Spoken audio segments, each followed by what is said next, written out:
I know that a lot of people who have an animal on the other side are missing that animal desperately, and they are longing to get a message or a sign from them. There is one thing though that stands in the way, and we're going to talk about that. And I'm also going to show you my method to get around that number one thing that stands in the way of receiving a message.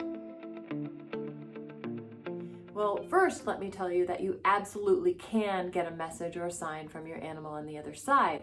As an animal communicator, I do this in a professional capacity, meaning somebody brings their animal to me and I connect with the animal, whether alive or not, and I take in those intuitive messages and I pass them on. Animals will often send messages to their loved ones that are still here. They're always sending messages, and those messages, I want you to know what to look out for, so that when you can open things up and start receiving messages, you know what to look for.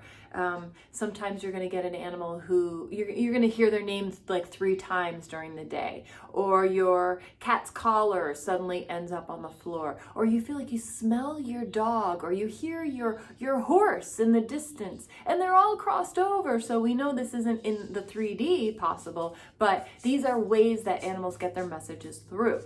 The animal's vibration is here because they have mastered unconditional love, and all my conversations with animals, that's what they tell me. They've mastered unconditional love, so that makes them have a very high vibration.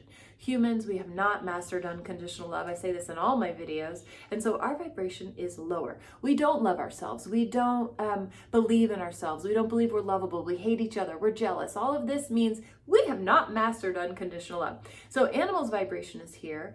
Our human vibration is here. For me to get an intuitive message, sign, any intuitive information from the animal on the other side or alive, I have to raise my vibration and the animal lowers vibration, and we kind of come together for a moment like boop, the information is passed on to me, and now I have this information. Now, what does that look like? In the moment when we're coming together, this is what it looks like. Any given time, any given day, there's all these pieces of intuitive data, signs and messages from animals on the other side flying by. In normal life, people don't pick them up, right? We want to, but people don't pick them up. So they're flying by like this. When it comes to this moment where we're coming together like this, the animals lowered their vibration to give me this information in a big, clear way, and I raised my vibration to catch it. All these pieces that are coming at me, I'm catching them. Oh, there's a message, there's a sign, there's another sign. Really, really cool. But there's something that's a challenge about that. The challenge is the thing that's stopping everybody from getting that message. If you are deeply in grief, what happens to your vibration? This is what happens to your vibration. Here we are, normal human vibration. Your vibration goes like this. It goes down. And when our vibration goes down, the distance to catch the intuitive information, to catch the signs, becomes so great that we miss them. And here's the thing, animals are always sending messages and signs. They're always giving us these messages of love and comfort.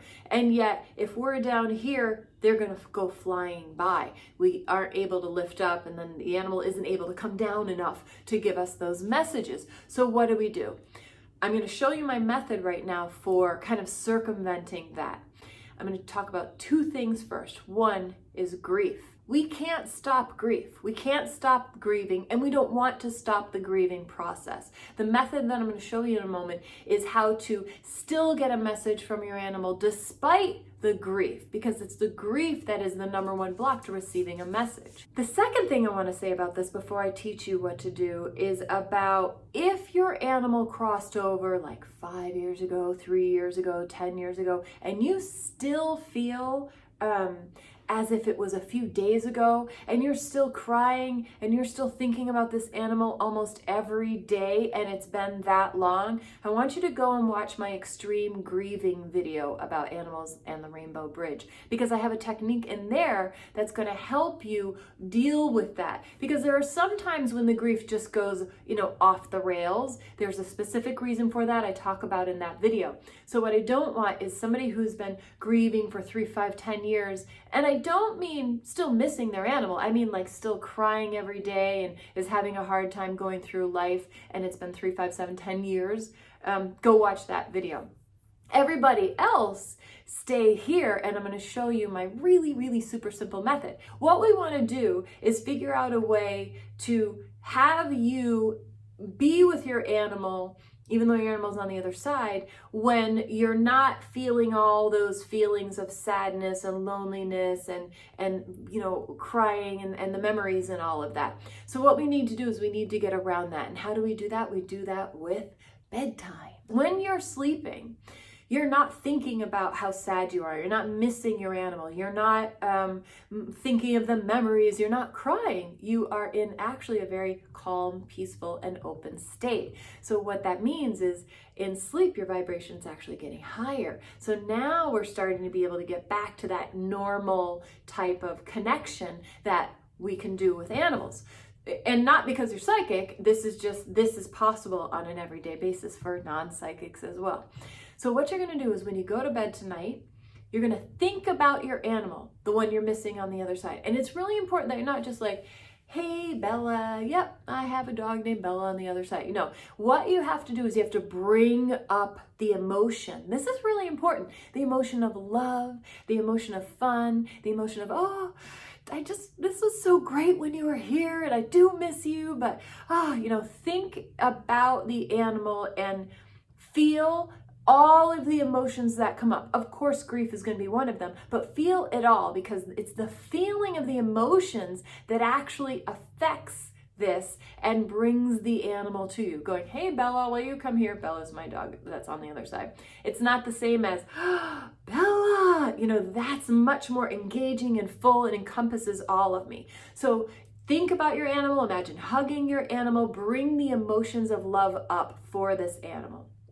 When you feel like, all right, I'm really feeling it right now, what you're going to do is you're just going to say, okay, Bella, or whoever, I would love for you to give me a message or a sign tonight. Please give me a message or sign tonight while I'm sleeping. Thank you. Now you have a paper and pen by your bed. And this may take a few nights. So you probably will wake up in the morning, first morning, maybe nothing happens. Second morning, oh, I feel like I thought about her, and third, it'll kind of grow over a few times, and it will take a few times until you get the full, I think I had a visitation. What's a visitation? A visitation is where the animal shows up in your dreams, but somehow it seems more than a dream. It seems kind of almost like surreal. It seems kind of like that. Did that really happen or not? You're just kind of questioning it because it was so cool and positive, but also weirdly real. That's a really cool sign to get. The other thing that can happen when you open to this is maybe you're not even ending up writing it down because the collar showed up or the collar fell out of the closet, things like that. But you're opening yourself up while sleeping to allow the animal to come forward in this way. Now we found a way to move around it and to work with your animal so you can position yourself to receive the information from your pet on the other side.